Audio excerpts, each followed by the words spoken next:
시청자 여러분 안녕하세요. 오늘은 D&D 파마텍의 메쉬 치료제 후보 물질 DD01에 대해 좀 깊게 파헤쳐 보겠습니다. 이게 지방간, 체중, 혈당까지 한 번에 잡는다고 해서 기대가 엄청난데요. 정말 새로운 최고 신약, 베스트 인 클래스가 될 가능성이 있을까요?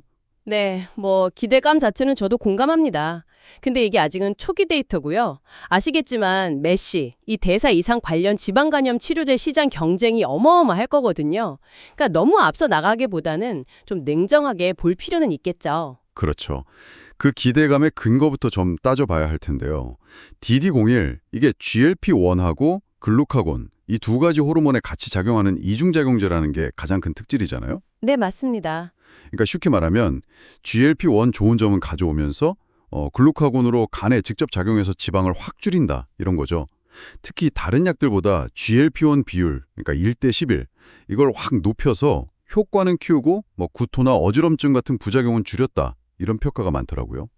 그 비율 설정 자체는 흥미로운 지점입니다. 그리고 약물 농도가 천천히 한 6일, 7일 걸려서 최고치에 도달하게 설계해서 환자들이 좀 더 편안하게 내약성을 높였다는 점도 주목할 만하고요. 네, 그 이중작용 자체는 새로운 접근은 맞는데요. 근데 글루카곤이라는 게 간 지방 줄이는 건 좋은데 이게 또 혈당을 올릴 수도 있단 말이죠. 양면성이 있어요. 아, 그런가요? GLP-1 비율이 높다고는 하지만 이 미묘한 균형이 장기적으로 봤을 때 혈당 조절에 진짜로 더 유리할 거냐? 이건 좀 더 긴 데이터를 봐야 알 수 있습니다. 한 48주 정도는 봐야죠. 내약성 개선도 물론 중요하죠.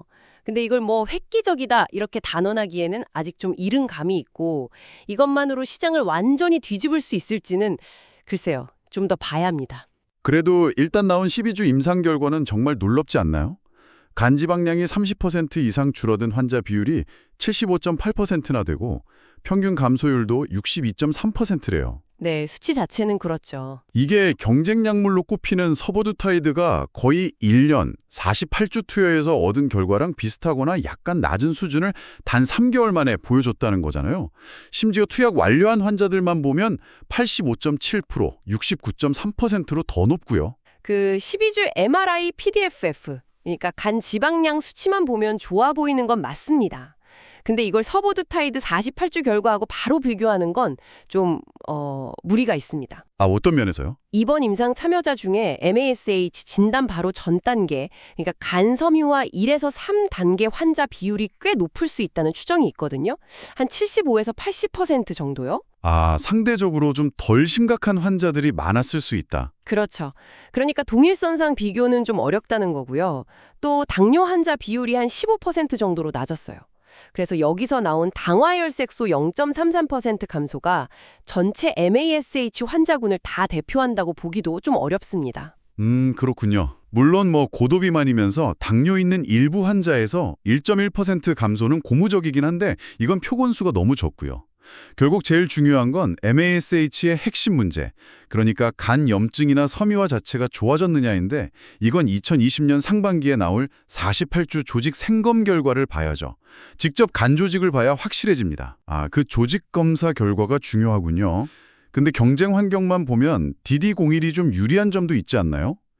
약 용량 올리는 기간이 서보두타이드는 24주나 걸리는데 DD01은 딱 2주면 된다면서요? 네, 그건 짧죠. 그리고 부작용 때문에 약 끊는 비율도 9%대 16%면 이건 환자나 의사 입장에선 확실히 편한 거잖아요. 네, 용량 조절 기간이나 중단율은 분명 장점으로 보입니다. 이런 데이터를 보면 기술 이전, 라이센스 아웃 기대감도 커질 수밖에 없고요. 예전에 그 보스턴 파마슈티컬스 사례 보면 임상 이상만으로 20억 달러, 거의 3조 원 가까이 받았잖아요. DD01 데이터면 더 높은 가치도 가능하지 않을까요?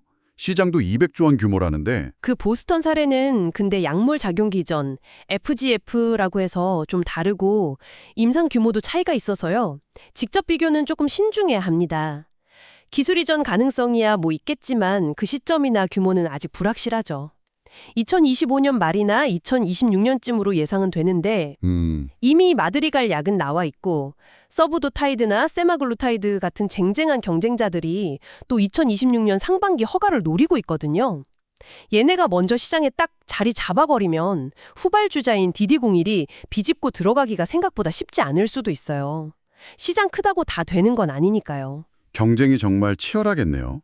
그럼 앞으로 일정을 좀 정리해보면 2025년 하반기에 48주 투여가 끝나고 연말에서 2026년 초쯤 기술 이전 추진, 그리고 제일 중요한 최종 48주 결과, 특히 그 조직 생검 결과는 2026년 상반기에 나온다. 이거죠. 네, 맞습니다. 결국 핵심은 2026년 상반기에 나올 그 48주 조직 생검 결과입니다. MRI 같은 간접 지표가 아무리 잘 나와도 실제 간 조직에서 염증이나 섬유화 개선이 확인되어야 진짜 성공이라고 할 수 있거든요. 신중하게 지켜봐야 한다는 입장입니다. 네, 알겠습니다. 그래도 디디오 노일은 지방간, 체중, 혈당 개선 외에도 부작용 줄이고 특히 근육량은 보존된다는 점이 상당히 매력적인데요. 시청자 여러분께서도 이 근육량 보존이라는 특징이 앞으로 MSH나 비만 치료제 시장에서 얼마나 큰 차별점이 될 수 있을지, 이걸로 경쟁 우위를 가져갈 수 있을지 한번 생각해 보시면 앞으로 D&D 파마텍의 행보를 더 흥미롭게 지켜보실 수 있을 것 같습니다.